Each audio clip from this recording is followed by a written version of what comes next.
creative industry? What are the features of creative economy? And we can discuss all that with both professionals and volunteers. We will also talk about the community. That's a buzzword, especially in our circle of people who are interested in culture. culture volunteering association, the community, we task ourselves with expanding our culture volunteering community. It's not about just creating an organization. We are promoting and we are working on developing a big community. And I think that with that you understand that community management also has its own rules, its own particularities, nuances. So during this session, we will be distinguishing between the notion of an organization and a community, and we'll talk about why we need to bring people together around ideas and not only in terms of a certain professional activity. So we are going to have this session, and we will also have trend session that Artem Metelov mentioned. Why do we have these trend sessions? Well, last year we realized that people would like not only watch and listen to experts on Zoom, or online, YouTube. Many people want to have some practical experience too. Not everyone is able to come to different forums and visit our platforms. That is why we decided to use Zoom platform this time. And here we will be discussing together the international culture volunteering community. I think it's worth discussing because last year we already discussed this work, but we also said that it would be lovely to have this work as a continuous flow. It's great to be involved in that work from day to day, all the time. But in order to be able to do that, we need to organize this process somehow. That is why we have different participants from various countries. This time we have 65 foreign participants. They will be brought together in one separate group, and this group will be moderated by Alexander Zoev, our coordinator from Nizhny Novgorod region. He will be moderating this session, and in this way both Russian participants with good English-speaking skills and foreign participants will be able to discuss and define the concept of culture, volunteering, community development. Our concept is divided into 9 blocks. For example, number 1, it is called the infrastructure for international culture volunteering development. Anastasia Besmertnova will be moderating this group. She's our regional coordinator in Volgograd. She has quite extensive experience in creating culture volunteering community for Volgograd, and here it's important to take into consideration not only the events or rewarding system or other conditions. It's important to organize the working environment for volunteers, and we need to come up with certain rules. They are not based on municipal rules or federal rules. Anastasia will discuss this with you and will help you to elaborate the rules that will work for you in terms of your concept. The second block is related to information and information exchange cooperation. We will discuss the different tools that we use in order to promote content, because we have an extensive number of events happening all across the world. Many events are happening in Russia. In Russia, we have set out 5 tools, and in terms of our experience, they prove to be very practical and useful. But colleagues from other countries, they also have their tools, their experiences, so we need to decide how we are going to organize this information exchange, what language we are going to use, and how it is going to organize. Ksenia Belintseva from Mariel Republic will be moderating this session, this block. Then, of course, we cannot do without creative industries and creative economy topic. I think you know that the UN has announced this year to be the year of creative industries. It's a general topic, and creative economies that was mentioned numerous times already. So let's find the volunteers' place in that system. What role can be played by people of different age groups without professional knowledge and skills on that topic, but they are willing to use the professional skills that they have and grow into maybe leaders of creative industries or become part of the movement promoting this industry.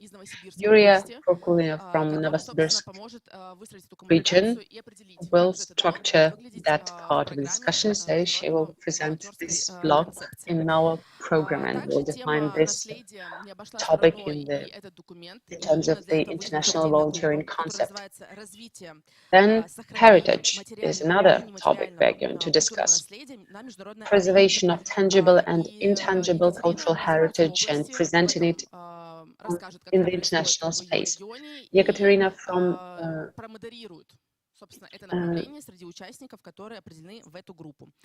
will present her region and she will organize the work there. Then, of course, we understand that we need to work with the volunteering community, with the international community, and we need to fit in to the discussion that are already there. So we need to understand what topics are there on the agenda and how we can establish volunteer relationships between volunteering organizations. Ivan Yudin will be moderating this discussion. He is very active in Tambov region. He is now head of the resource center in terms of volunteering organization in Tambov region. So he will be responsible for that topic. We also mentioned Dobro centers, so-called kindness centers. It's important to understand their function and roles. And in order to answer those questions, we will have a discussion moderated by Tatiana Zakharova, another regional coordinator. She will share her experience of creating a community, and she will help our colleagues to create this concept. So we are going to work on this concept for 5 days, and there will be a resultant document. It will be then processed by the directorate, and it will present the results of our work. It will incorporate all the feedback that we will receive on the different topics. It will define our roles, and colleagues from different countries will understand together with us how we can organize our day-to-day work. We have 200 participants, and our participants, they are divided into all those groups. What is the difference between a viewer, a listener, and a participant? Well, participants are those who registered at dobro.ru website, and viewers are those who will be following our events according to their choice, Radio Trans online or a recorded event that will be published on YouTube. So that are the opportunities that are available. Many people applied dobro.ru but couldn't find an opportunity to join the offline work. Well, there are participants that already have this experience of taking part in dobro.ru events. So the ministry, regional departments of culture, and you probably know that we have coordinators and curators of programs being active across Russia, and that's why it's important for us to bring this community all together. So we took our time to collect information about culture volunteers. If you're not part of your delegation representing your region, but you still feel that you're full of enthusiasm and you have resources that will allow you to take part in the international program of volunteering camp, you can become an online camp participant and then take part in the selection process and take part in the event in Bashkortostan. We will cover your transportation and accommodation expenses. It's important for us, for the community that will get together in Bashkortostan, not only learn new things, but it's important to convey and transfer the experience that you have in your ministries of culture into that common pot, common community. It's important to take into consideration the experience of working with cultural heritage sites preservation. And actually, the representatives of the whole community can become volunteers, and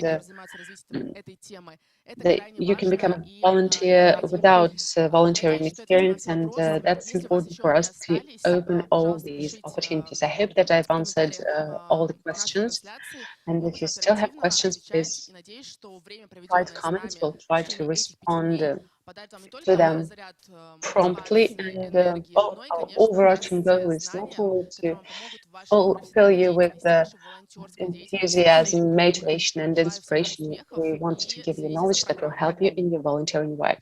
I wish you all the success.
Hello, everyone. I'm happy to welcome you to the International Volunteer Camp.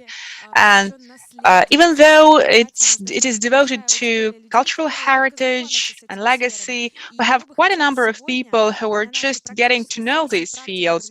That is why our practical session here is devoted to involving and attracting more volunteers to preserving the cultural heritage. And we will talk about the status of volunteership in the regions. And I would like to give the floor to Anna Medvedeva.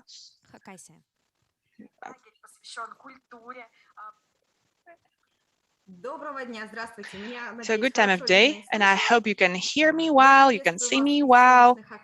Hello from the Republic of Khakassia, which is just 100 kilometers from the center of Asia, and it is one of the archaeological milestones. This year we are celebrating 300 years of archaeological findings in the Russian Federation. That's why the experience of our movement, first and foremost, is connected with this oncoming date. Our volunteer movement in its current status was born a year ago. We won our grant from the Russian Foundation of Culture.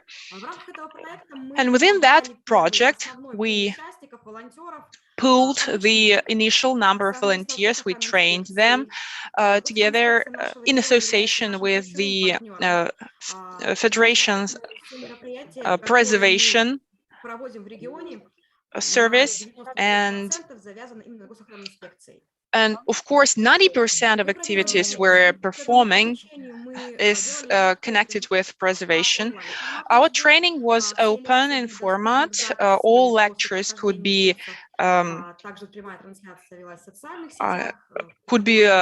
attended online and offline.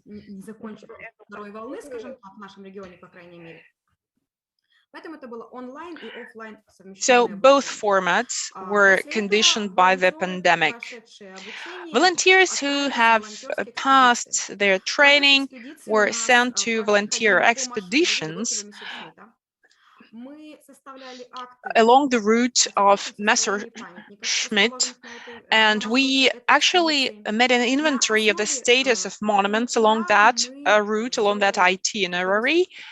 And based on our findings, we arranged an exhibition of volunteer works. They were pictures, they were other types of works, and it gave us a huge step forward in that movement. We positioned ourselves as a unique society. We were open for cooperation, but it's not that easy to become one of us. At least it takes some training. Our volunteer community of Khakassia Republic poses no age restrictions.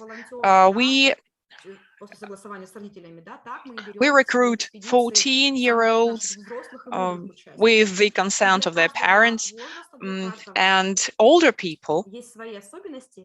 Of course, there are peculiarities to each age group, and there are strong points everywhere. Of course, our wise silver volunteers have a lot of knowledge in terms of information sourcing, in working with archives. They are very good at looking through the newspapers of the past in archives to find for something they're looking for. School kids try to help in making videos from expeditions, from our other activities. They help us to organize exhibitions and other events. They're very mobile, they're very active. Working youth is our hands and legs, because this means pulling more and more hands, more efforts when we need to clear a certain area. So they're also mobile. So we have all age groups in our community. Also, the next milestone in our community is the project called Let Me Show You. Our national holidays quite often lack sufficient navigation. They take place usually in open areas, in hippodromes, and in the steppe. And of course, most people attending them find it hard to navigate. And our volunteers came very helpful in this respect. And within that project, we held 3 activities: National Hakassian New Year, National Tuvian New Year, and the Chepang Nationality New Year. 3 New Years, which are traditional to 3 nationalities living within Khakassia Republic. Our volunteers proved to be quite active, quite mobile, ready to leave out of doors days and nights. But any volunteer, before making it to any event, has to undergo some training. Apart from the university education or school education, they have to undergo special training in culture, and we have our own authentic testing system. It contains just 5 questions about the culture of Khakassia Republic, the significance of the coat of arms, the significance of the flag of Khakassia, the main 5 rituals in Khakassia.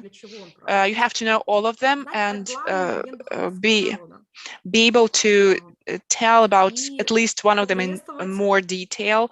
You have to know the holidays of Khakassian culture and be able to greet people in Khakassian language. So the system to preserve uniqueness and closeness of our community is there, of course. The next project that we can be proud of is the substitute guide. It happened that the very first groups of volunteers included museum workers, museum personnel, and when there is a high season for museums, and many museums in Khakassia are open-air museums, so volunteers are highly required to help guides. Volunteers have to know the stories about the most significant and popular objects and sites of the museum, where an on-staff guide, a professional guide, cannot be present. Volunteers take over. These are usually points where excursions change their routes, their excursion routes. Volunteers also were active during children's holidays. They were not animators. They were volunteers proper. They worked as unique volunteers. They worked to help, to assist during kids' excursions. They assisted the guides. They invented the very accessible form of narration, of comments, of adding some bits of information here and there. Yelizaveta Tikhanova is our chief cultural volunteer when it comes to when it is related to kids. So within this project, 5 schools, primary schools, so the awareness campaign that is unrolled there pertains to Khakasssian legends and so on, about so they tell children about how to preserve cultural heritage, because the peak of various violations towards monuments occurs and vandalism occurs at the age of 13 through 11 to 13 years. So the awareness campaign includes informing children that it's a crime against the law, against humanity, against culture. And our volunteers within this project work with primary grades, school grades, to tell children about all of these matters. Then children are taken to the main quest, following which they proceed to a reserve museum where they can actually come across the Khakasian culture, not looking at some pictures or exhibition items, but in being in close contact with the nature.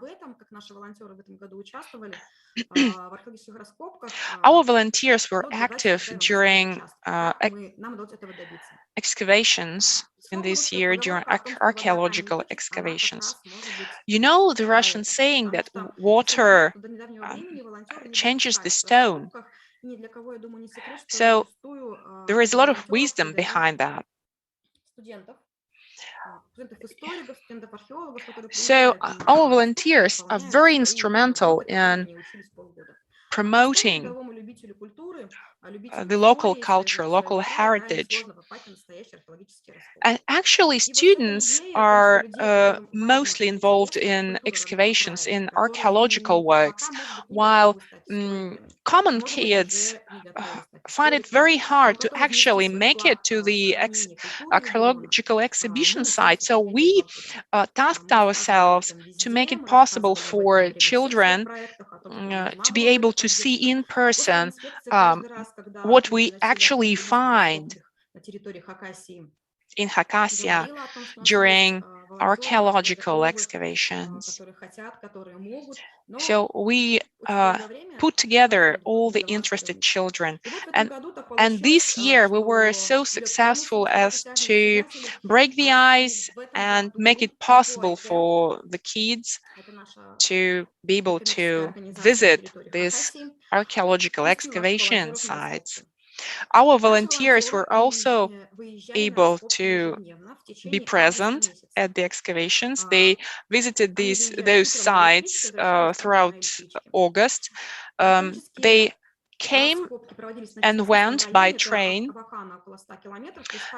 The sites were located near Abakan, so there were quite a lot of kilometers to be covered by volunteers daily. And still, we had quite a lot of people willing to get there to participate, not just as onlookers, but also as active participants. Next year, we are inviting all those who are interested to the Geysk region in Khakassia, to an international volunteer camp where we will form a volunteer group to work for several weeks at archaeological excavation sites, because our volunteers proved to be quite active and helpful, instrumental during archaeological excavations. And I sincerely hope to see some of you in our republic next year. One of the milestones in our movement is a very close interaction with the foundation Dobro.ru. All our volunteers, from the youngest to the oldest, are registered with this foundation, Dobro.ru. It looks like a network which helps to involve, to attract more volunteers,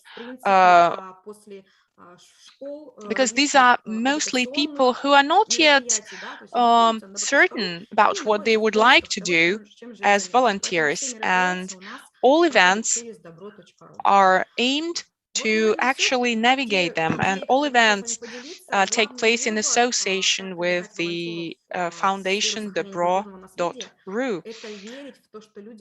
So first of all, you have to believe that people really need that. You have to You have to believe in it, you have to move on, and you have no time to doubt. This is the cause of everyone here. Thank you for your attention. Anna, that was quite inspiring, and I even had goosebumps at your last words. I have questions here. Can you share one of the legends of Khakassia? It would be really cool if you could do that, and our visitors are quite interested. Our legends are quite long and beautiful, and actually I can spend quite a lot of time talking about the history and culture of Khakassia. But let me share with you the legend of the creation of the world. According to the legend, the earth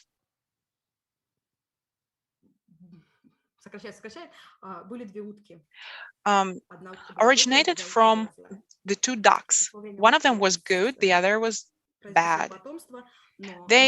At some time, they decided to have some children, but there was no land inside.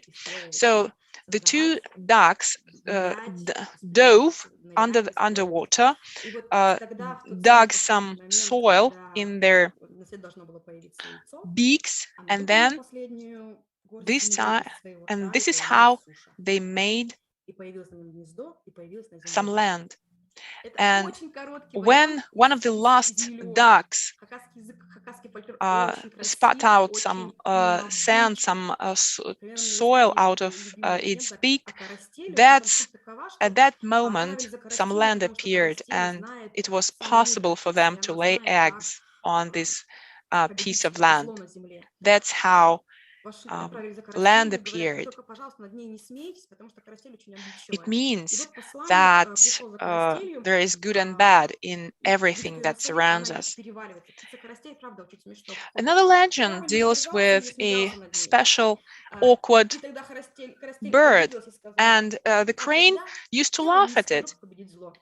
And then that very insecure bird said, "Then I won't tell you how to conquer evil, so live with it, because you laughed at me." We also have a nice holiday when during night, somewhere out of doors, people sing their ethnic songs. And also some people share their merry songs. There seems some connection problem.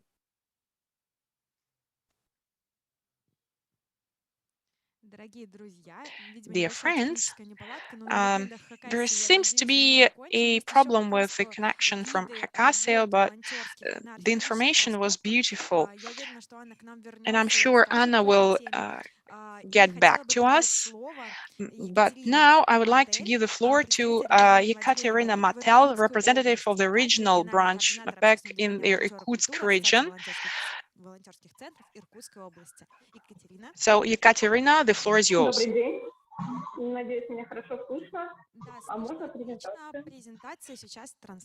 Good afternoon. I hope you can hear me well. Yes, we can hear you well.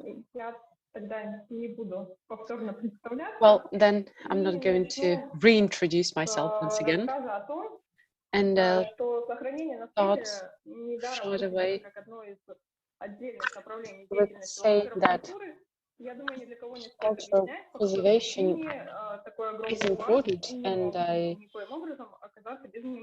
I don't think I need to explain why we have to pay attention to that.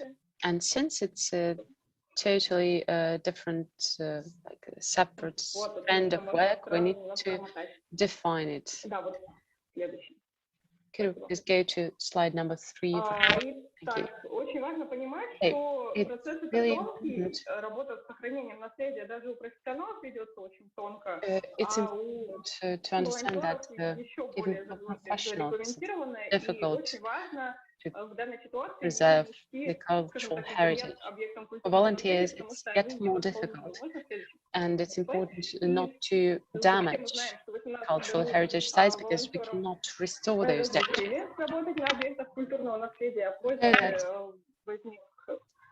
Some time ago, we obtained a permit to work at cultural heritage sites, and then it was followed by the government resolution explaining how we can work cultural heritage sites. The most popular type of works is cleaning territory,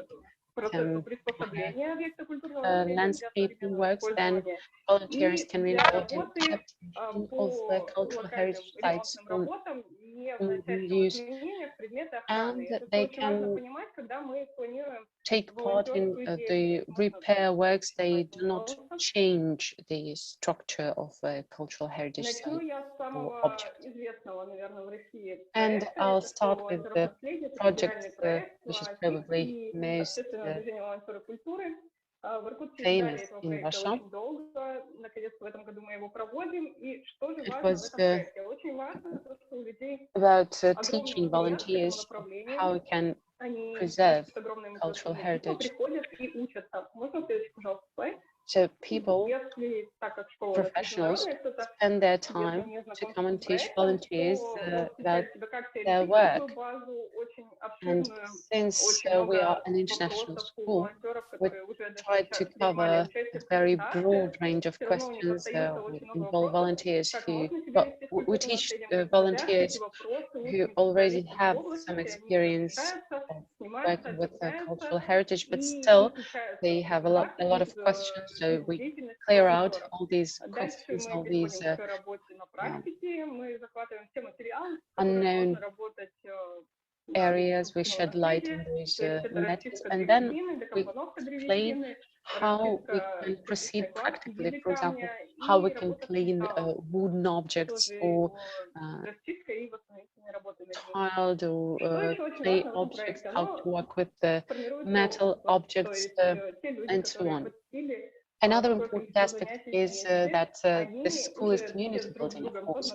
Those who were through our schooling, teaching, training programs, of course, they continue communicating with each other. And the main question after every next program is completed is, what are we going to do next?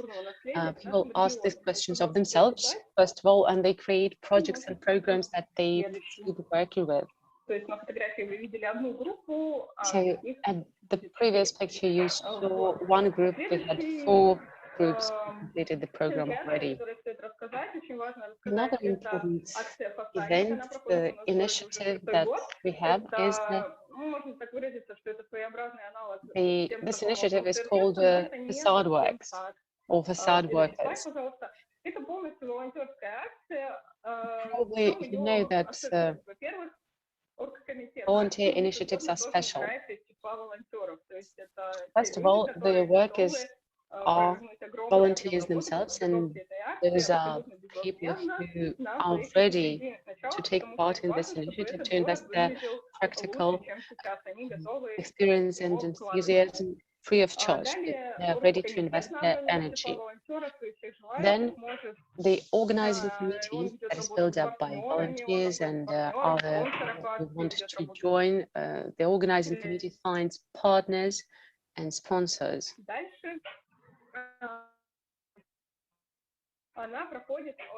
And then this work is going through the preparation stage. Involve people that possess technical skills, different experts, experts in restoration, and they organize the process of this work that is going to be undertaken throughout this initiative. They organize it in a professional way. The work was performed in Irkutsk. It was performed by more than 1,000 volunteers. We had not less than 150 partners, and we worked with 150 houses and buildings. Not all of them are part of our cultural heritage. And but many of them are, and right now they were reintegrated into the overall image of our city. What is important here? It's important that people who completed our programs, they first joined us as we call them, hard workers, as volunteers, and then with some experience, they were becoming supervisors and curators, and they were guiding actions of the others not to damage objects of cultural heritage. When we have a person who's more knowledgeable, a volunteer who knows the rules and regulations of working with cultural heritage, that's precious. Another important thing is the documentation, the documents that we exchange with the cultural heritage preservation services.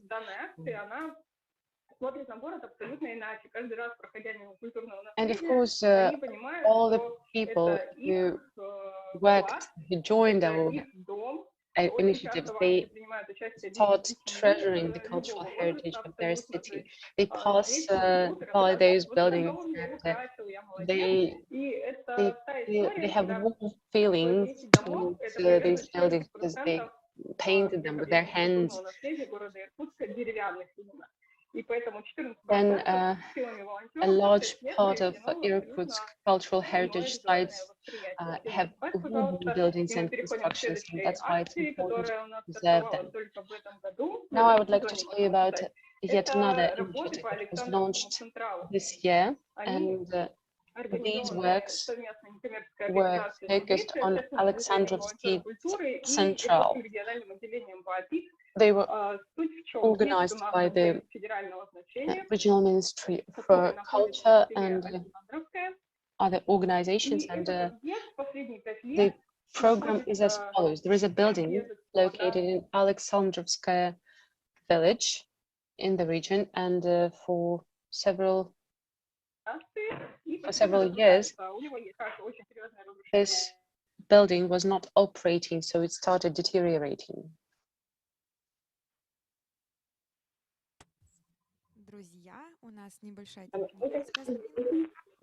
We have technical problems again. I'm sorry. So this building was not operated, and it has deteriorated parts and parts that can be operated. So what is planned to be done, what has already been done? Since this initiative is fully supported by the Service on Cultural Heritage Preservation, we already organized a volunteer Saturday, working Saturday, when volunteers cleaned the territory around the building. Then we started working inside the building. What are we going to do next? We are going to build teams, and we are going to structure the project. We are going to work on the project, develop it together with professional designers and experts. So we want to transform, to renovate this space, and then we will give the space to cultural volunteers. We're going to organize after that, we're going to inaugurate, organize a forum there, and we will use these premises to organize the volunteering schools. So we will be bringing in new people who want to become cultural volunteers, and we will be teaching them how they can work with cultural heritage sites. They will be learning the technique, and renovating the cultural heritage site. And that's the third big project that sort of closes that cycle. So we build the community, we work with the city, we transform the environment we are living in, and we are now transforming the building that is going to become the base for cultural volunteers in our region. Now, I would like to especially mention the information volunteering. No matter how often we say that we need to confirm words with actions and acting is more important than words, information activity is still very important. So every project that we either complete or that is tied to cultural heritage preservation, it has to be presented, and if that project is completed or implemented by volunteers, that's yet more important. So initially, this website was launched not as a site on volunteering movement, and it was actually working without volunteers. But right now, we are filling the content of the site. We are topping it up by the content that we receive from volunteers. So we publish information about volunteers and organizations that help us to attract and involve more volunteers in our work. For example, Ekologia is a company, organization that was creating games on the basis of the information on cultural heritage of the city. So they basically were creating games for different groups and companies, for top officials, and they were finding out that many people who were living in the city didn't know much about it. So that was a way of promoting cultural heritage. And there are many merits that have to be mentioned here. This project is beautifully made, and at the same time, these buildings right now they obtained a voice, and they talk to the audience from the first person, and they tell interesting stories. These are adventure stories, at the same time based on real facts. It's important that this project was joined by many culture experts, and they involved many experts on, for example, theaters who knew interesting facts, and that's basically a very important project for the city. And project number 3 that I would like to tell you about is called involvement.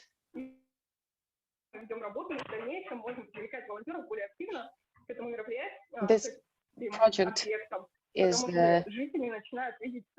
focused on attracting more attention to different cultural heritage sites. And it's important to promote information about cultural heritage, because without knowing what are these sites of cultural heritage in the city, you won't be treasuring it. And when people were learning that they, for example, are living in a house that is part of treasure, cultural heritage, they were helping volunteers and they were getting involved into that work more. And in fact, this process continues. This initiative keeps on living even after the volunteers' work is finished. People follow up, and for example, they continue with preparing other desserts too. They restore windows and other elements of the building. They organize into a community that takes care of that building from then and on. But what did I want to say with all that? It's important to organize cultural heritage preservation, volunteering, and it's important to bring in new people into that movement, because in this way people realize that they have precious part of history in their hands, and they can take care of it. They can pass it on to future generation. Once people realize that, they become Екатерина, у much меня more есть несколько вопросов, attentive. от I'm ready to take участников, the и от меня questions. лично тоже есть вопрос. Thank you, Привели очень Katerina. много примеров I have запоминающихся, many интересных questions for проектов. myself and from the Хотели participants. уточнить, Cited many какой проект interesting волонтерский для вас projects. стал самым первым и Could you самым please tell ярким? us what was the first and probably the most memorable project for you personally? Well, probably facade workers was the first and most memorable project for me, because I was an expert there. I was organizing the work, and that's how I was И introduced to еще volunteering. я слышала, что Okay. вы рассказываете про Thank you. команду, не раз это You упоминалось. also Какая mentioned команда ведет ваши your проекты? Потому team. что количество проектов What is the огромное, и team that хотелось бы знать этих людей, occupies сколько these это projects? человек, как они There are many работают, projects и that you are taking действительно, care of. We would like проекты to know who необычные. are these people Чем who are занимаются эти organizing all that люди work. These в projects не are indeed волонтерское very время? Возможно, они interesting. специалисты, как сказали Who are ранее, в these people? What are they археологии, doing? в Maybe those наследии are, и так I don't далее. know, archaeologists or experts on cultural heritage. Well, talking about culture volunteering in our region, we have many of them in our region. For example, Project 38 or Alexandrovsky Central. Those are volunteers who are organizing and following this project up. And of course, you're right, it's huge work. It's not easy to manage all that.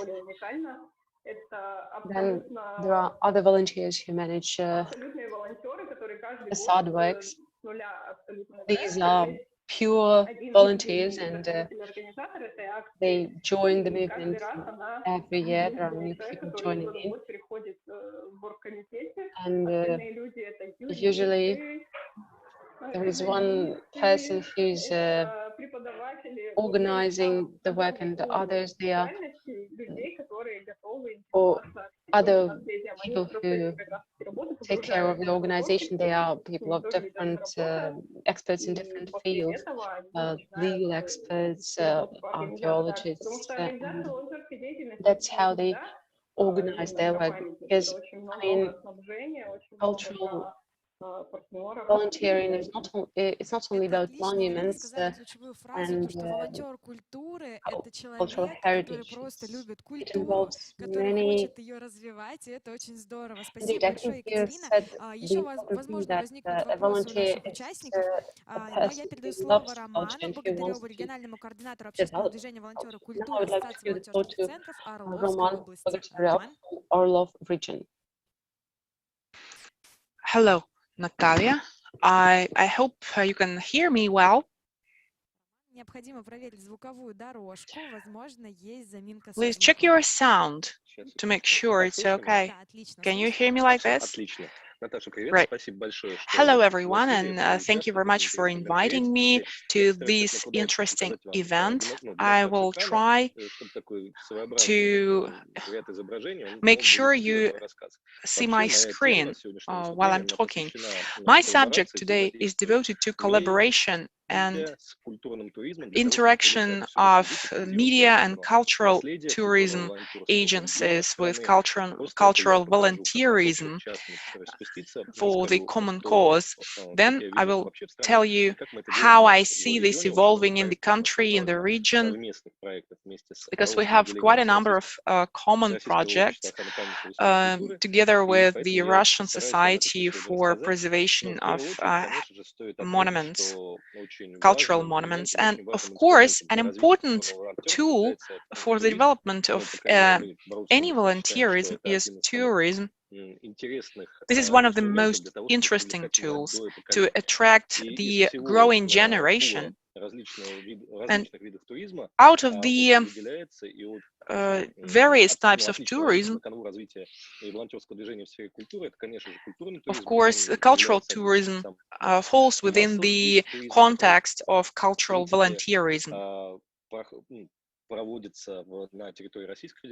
Of course, it takes place not only in Russia, but elsewhere.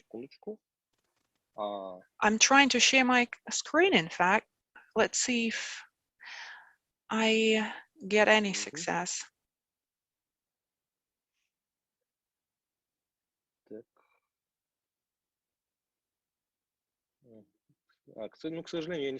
Unfortunately, I don't see that I can share in my screen. Well, when we speak about cultural tourism, we understand that there are some fields to it where volunteers can be instrumental, can be helpful. Our activities are very similar to those described by the previous speaker. If we promote cultural tourism, if we promote volunteerism, we need to understand what cultural tourism is. This is about getting to know the cultural monuments in a certain region, and through this, attracting volunteers to preserving cultural heritage. I'm from the Orlov region, and we have about 2,000 monuments, objects of cultural heritage, and we have quite a number of cultural events taking place. About a month or two ago, we were given an official status of a cultural, of a third literature capitals of Russia, because no Russian city has provided so many writers leaving their trace in the Russian literature as Orlov. So we're the cradle of many Russian, prominent Russian writers. We try to attract volunteers to excursion activities, to festivals, and over the last couple of years, the event-related festivals were one of the fields where volunteers were most active, and we have actually a reserve museum which usually hosts a lot of cultural events, and in this way can be a role model for all other museums and reserves. They hold immersive shows there, and this way they try to attract young people to get to know culture, to actually participate in preserving the culture. And because this reserve museum is devoted to the works and the life and heritage of Tolstoy, or of Turgenev, which was one of the Russian prominent writers, we try to get people interested in what he wrote about and what his views were, and so on and so forth. Of course, we also have events devoted to the Great Patriotic War, and when it comes to this subject, Orlov and Belgorod are most active here. Although they are quite apart from each other, so they work in sync in this field, and they celebrate their their day, their city day. On the same day, the Presidential Foundation extended a grant to the Orlov city, which helped to get people familiar with the history of Orlov, with the role and contribution of our city to the significant events in Russian history. Currently, we're inviting almost 400 school kids to Orlov under the in the context of the ongoing program to get to know the history of Tolstoy and Turgenev and Fiat, which was one of the Russian poets of the early 20th century. So the movement is positive, and things are developing in this field, and we are actually happy that our movement is enjoying support, both federal and regional, and support from the community. We are providing the training course for volunteers, currently covering 100 people. So the course also involves more than 20 hours of on-hands experience. We also provide a number of educational projects that help volunteers get hands-on experience and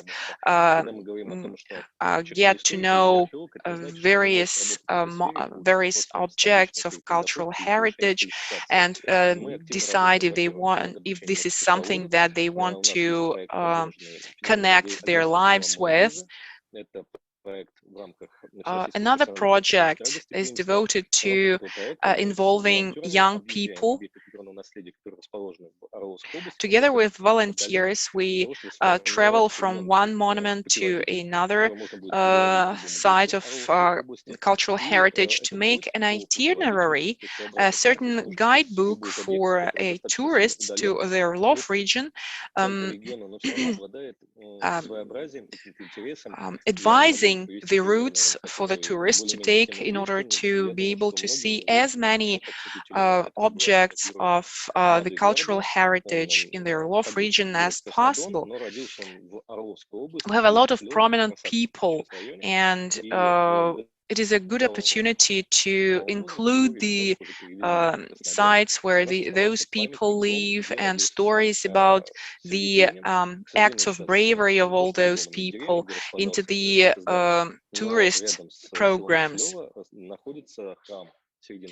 And we also have quite a number of temples, and there are few who really know the history of minor temples, although we, together with our volunteers, have found out that some of the minor, if not all of them, minor temples have such a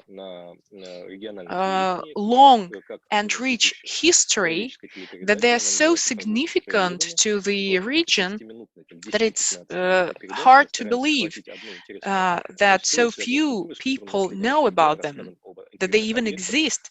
So our project also envisages telling people about various sites, about various estates that belonged to historical personalities. And some sites are quite remote, and we actually raise an awareness campaign for these sites to become popular, and we expect that because of their rising popularity, they might draw more attention of the authorities and be allocated some funds for restoration.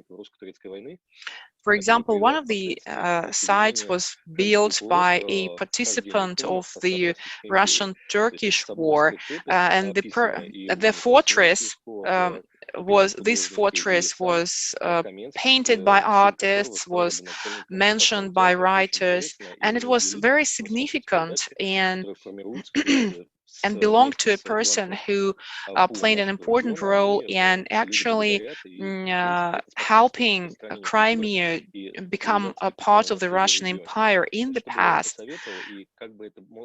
This is one of my this is one piece of my advice, just for you to have an idea how rich our cultural heritage is.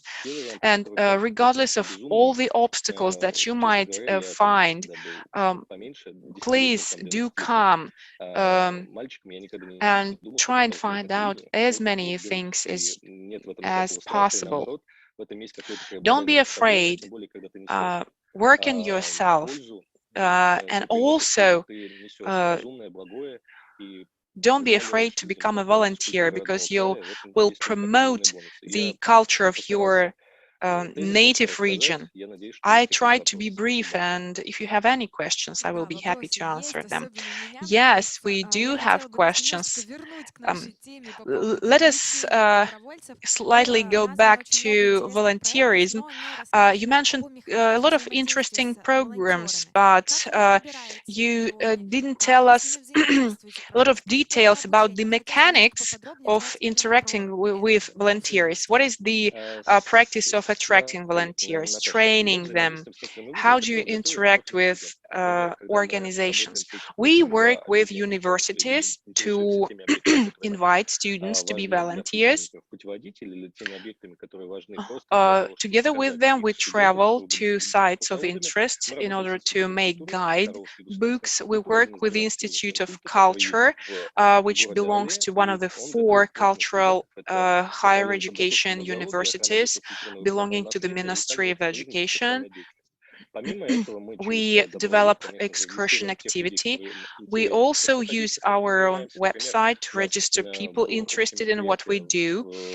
We had a common event which was organized using the funds of the foundation, those were grants from the Foundation of Cultural Heritage, and we interacted with the Orlov State University, specifically the Faculty of Fine Arts, inviting students to make drawings of those sites so that they would be embossed in people's memories. And we also encourage people and universities to work with us. We also work with the foundation dobro.ru, and we do it regularly. Also, social networks is one of our sources. So we try to work everywhere. Speaking about attracting people, we used to have a common project with the Russian Railways, where we were the executors. We made one of the videos. They're called Historical Baggage. And people representing their own regions would tell the history of their regions to some passengers who were waiting for the arrival of trains on the platform. And the whole video took 25 minutes. So there are also some other projects in progress.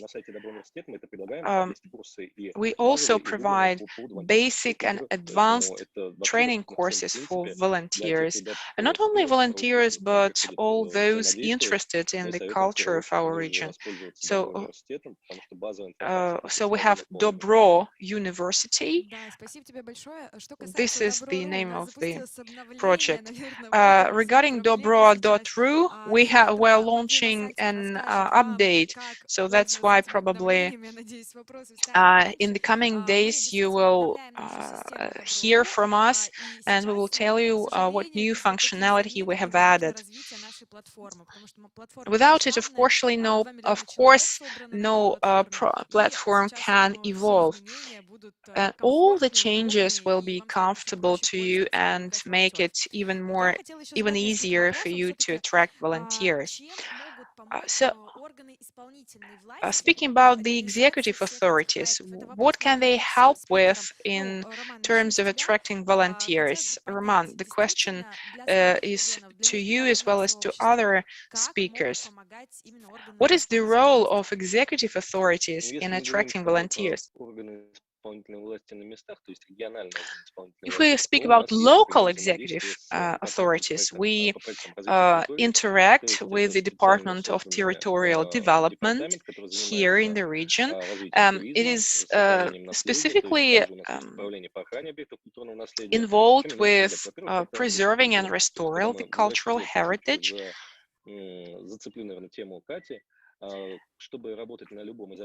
In order to work at any site of the cultural heritage, you have to obtain a permit. For this, you have to interact with the executive authority somehow. And this is a very important step in the process because you have to get permissions, including for participation of our volunteers in archaeological excavations. For example, recently, our guys from the search and excavation groups, volunteer groups, participated in the process of restoration of the Orlov Bridge. Every region has a project department for project territorial development. It also deals with objects of cultural heritage, and there are teams that apply for grants, for example, teams like us, and this is the way that we cooperate, not only in promoting volunteership, but also in promoting cultural tourism. On the basic level, international cooperation should also be developed and promoted through public organizations rather than through local executive authorities. I know that we have very friendly relations with the French public organization that deals with restoration of cultural monuments in France, and there is even an exchange of volunteers between the countries, and this format would be most interesting and effective. But it's not a recent process. The whole movement goes back 100 years ago.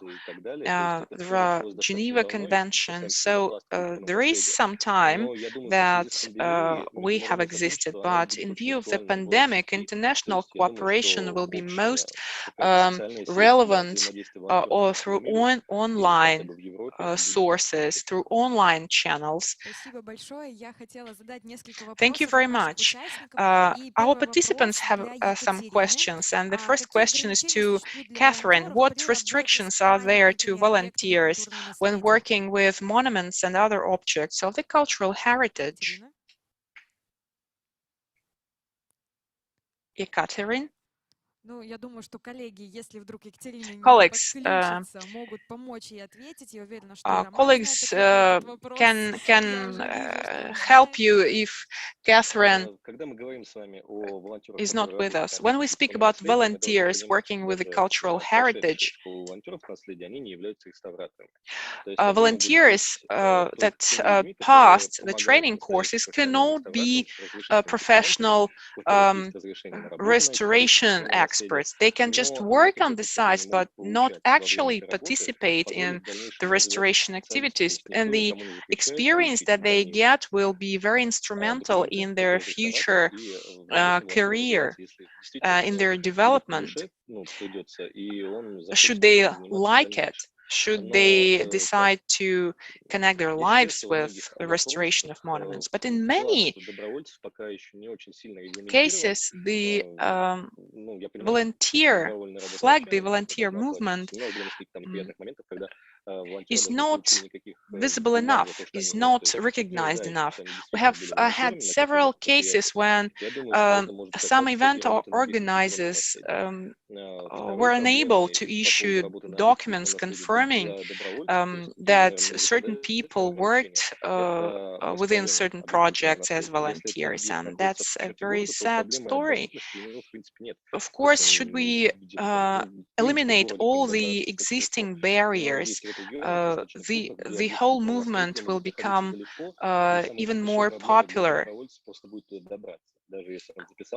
Some objects can be located in remote areas, and it can be quite difficult for volunteers to actually get there. Thank you. Thank you, Roman.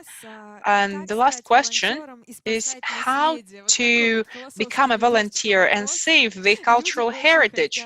It's a kind of a philosophical question. I see Anna is back with us, so do you think you can answer? Actually, Roman said, well, said everything, and he's a very inspirational speaker. But I see that volunteers are not professional, even though they have skills. I always tell my volunteers who start working with me, I tell them, well, you guys, it's professional socialization in a way. You can try and maybe you'll choose to become your profession. So we have people who work with children first. They take part in animation initiatives, and then they decide that theirs or not, for example, and they decide to go some other way. Or archaeologists, after going to an expedition for the first time, they start thinking about it in more realistic terms. How can you become a cultural volunteer? Well, it's easy. Just decide to do so. And no one prevents us from, for example, posting on social media about how important that is. About something like why it is important now to prevent acts of vandalism. It's your personal account. You can speak up. Just make that first step. Do that first step. And then, of course, we warmly recommend Dobro.ru. You can complete the basic education there, and in this way you can understand that being a kind person and being a volunteer, those are slightly two different things. To become a volunteer, you should start acting, switch from to acting. I would like to add, I think that it's important to find something to your liking, find your vacation. I'm not sure that all the people who join us in our restoration initiatives, they want to be experts in restoration. For example, they might like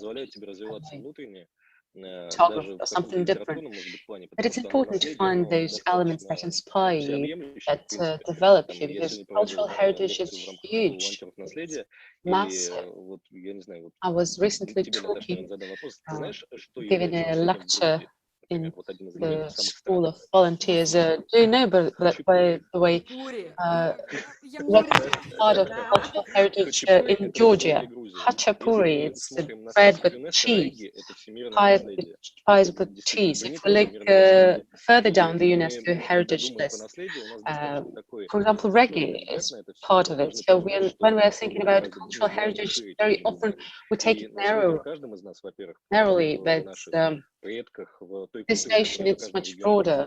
It's basically anything that was important to our ancestors, that was part of older lifestyles, it's in literature, in tales, in legends, and all that is part of the heritage. You can walk down the street without thinking that you're surrounded by heritage. So to become a cultural volunteer, it's important to find parts of heritage in you, and it's important Мне how you can кажется, be после нашей found секции все and расхватают have тест на it цитаты. around you. Well, I И think это that будет действительно your легендарно. speech will Коллеги, be спасибо вам taken to огромное. У quotes. меня пока больше вопросов нет. Если в It sounds Ютубе у нас legendary. появится Thank в you very much, dear трансляции внизу colleagues. окошечко, можно давать I комментарии. don't have any more Если questions появятся to you. вопросы, коллеги обязательно ответят, If и we модератор get ответит вам more именно в questions on YouTube-канале. YouTube, Коллеги, the спасибо moderator is большое. going Действительно, to было очень paste познавательно. answers on YouTube Не все as видеоролики, well. Thank you very презентации much, удалось colleagues. показать, но я уверена, что все Really материалы very мы сможем informative. We направить нашим haven't managed участникам, to они будут show all the размещены. videos, but we'll be И sending out the я уверена, materials что to all our более participants. They подробно will be познакомимся с published too, археологической and I'm историей, sure that с we раскопками, will которые нам be рассказывали able to сегодня, learn и про more about путеводители, и про archaeological все проекты, expeditions. которые сегодня We'll были learn освещены. about Коллеги, city спасибо огромное. Действительно, guides я that уверена, что around the наши region. знания Thank и you very much, опыт colleagues. помогут другим I'm sure that регионам, даже our другим experience, странам our развиваться еще knowledge более will help масштабно. other И regions and уверена, что коллеги, other которые в рамках countries нашего to лагеря будут continue создавать their международную development. концепцию Our развития colleagues who will be сообщества working on the волонтеров international культуры concept of применят cultural эти знания volunteering на практике в рамках создания community, данного they блока. will use И я this анонсирую knowledge in следующую секцию, practice, которая стартует working в on that 13:00. concept. Это I would дискуссионная like to сессия announce the next «Волонтерское сообщество session. как эффективное It will комьюнити». start Максвелл at Беганим, 1 исполнительный p.m. sharp. вице-президент It открытого will фонда Западной be Африки, joined поделится by международным Maxwell опытом. Beganin. He Иван will Юдин, share with генеральный us координатор the общественного движения international волонтеров experience. Van культуры Yudi Тамбовской from области, Ассоциации Tambov волонтерских region, центров, расскажет нам про from практику российскую Volunteer и именно Centers в Тамбовской Association. области. He will И share Александр with us Зуев, the региональный Russian координатор общественного движения волонтеры experience, культуры Tambov Ассоциации experience, волонтерских центров Нижегородской области, and расскажет про методы материального yet another поощрения и volunteer как will они tell us about разработали и применили в регионе rewarding карту, systems, которая material действительно rewarding работает и systems. поощряет They developed волонтеров a походы в card that музей, в works, театры, в кино and и так далее. volunteers Это can get действительно rewards практика, которая in уже terms of существует, и уверена, instant что gains опыт with наших cinema. российских и So it's международных коллег already покажет, как done, волонтерство, как and I hope that эффективное the комьюнити experience of работает our и будет foreign and развивать Russian наше colleagues will сообщество. show us Коллеги, how еще раз спасибо volunteering вам can work огромное. and До how it встречи. can Через 20 минут мы develop встретимся с our вами в эфире. community. Thank you very much, colleagues. See you in 20 minutes.